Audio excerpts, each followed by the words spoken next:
बिस्मिल्लाहिर्रहमानिर्रहीम। शुरू करती हूँ अल्लाह के बबरकत नाम से जो बहुत ही मेहरबान निहायत रहम फरमाने वाला है।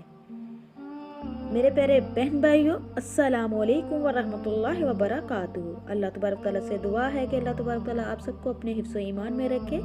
जहाँ भी रहो अल्लाह तबारक तआला आपकी ज़िंदगी में बरकत अता करे। अल्लाह तबारक तआला आपको। तो मेरे प्यारे बहन भाइयों, आज एक और नई वीडियो के साथ आप लोगों की खिदमत में हाजिर हुई हूँ। मकड़ी बच्चे पैदा करने के बाद बच्चे के बाप को क्यों कत्ल करती है? तहकीक के मुताबिक मादा मकड़ी बच्चे देने के बाद नर मादा यानी अपने बच्चे के बाप को कत्ल करके घर से बाहर फेंक देती है। फिर जब औलाद बड़ी हो जाती है तो अपनी माँ को कत्ल करके घर से बाहर फेंक देती है। कितना अजीब व गरीब और यकीनन बदतरीन घराना है। कुरान मजीद की एक सूरत है अल-अनकबूत। अल-अनकबूत को उर्दू में मकड़ी कहा जाता है। कुरान मजीद में अल्लाह तबारक तआला ने फरमाया कि सबसे बुरा या कमज़ोर घराना मकड़ी का है।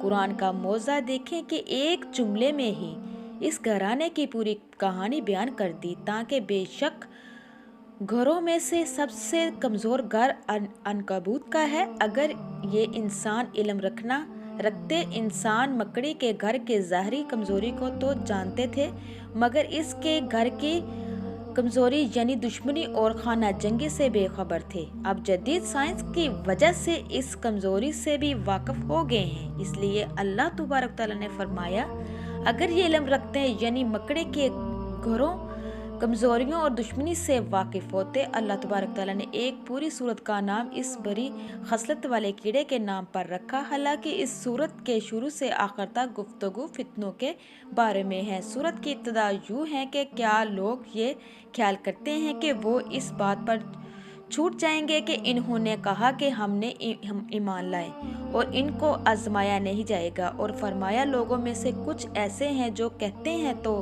है कि हम ईमान लाए, मगर जब इनको अल्लाह की राह में अज़ियत दी जाती है तो लोगों की आजमाइश को अल्लाह के अजाब की तरह समझते हैं। जहन में ये सवाल पैदा हो सकता है कि मकड़ी का फितनों और आजमाइशों से क्या ताल्लुक़ है। तो मेरे प्यारे अजीज़ बहन भाइयों, दर हकीकत फितने, साजिशें और आजमाइशें भी मकड़ी की जाल की तरह पेचीदा होती हैं, और इंसान के लिए इन के दरमियान तमीज़ करना, इनको बेनकाब करना आसान नहीं होता। मगर अल्लाह मदद करे तो ये कुछ भी नहीं होते।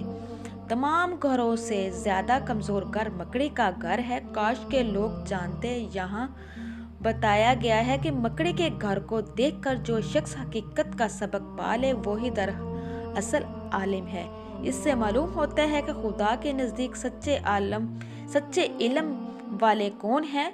ये वो लोग नहीं जो किताबी के माहिर बन जाते हैं, बल्कि ये वो लोग हैं जो खुदा की दुनिया में फैली हुई कुदरत निशानियों से नसीहत की गज़ा ले सकते हैं। सुबहान अल्लाह, बेशक वाकई वो ही आलम है जो अल्लाह से डरे और इनकी निशानियों में से गौर व फिक्र करने वाले हों। अल्लाह पाक हम सबको सच्चा आलम बनाने की तौफीक अता फरमाए। तो मेरे प्यारे बहन भाइयों, ये थी आज की वीडियो जो मैंने आप तक शेयर की है। मैं उम्मीद करती हूँ कि आपको मेरी वीडियो अच्छी लगे तो ज़्यादा से ज़्यादा शेयर कीजिएगा। इसी के साथ मैं इजाज़त चाहूँगी। अब तक के लिए इतना ही। अल्लाह हाफिज़। बिस्मिल्लाहिर्रहमानिर्रहीम। शुरू करती हूँ अल्लाह के बबरकत नाम से जो बहुत ही मेहरबान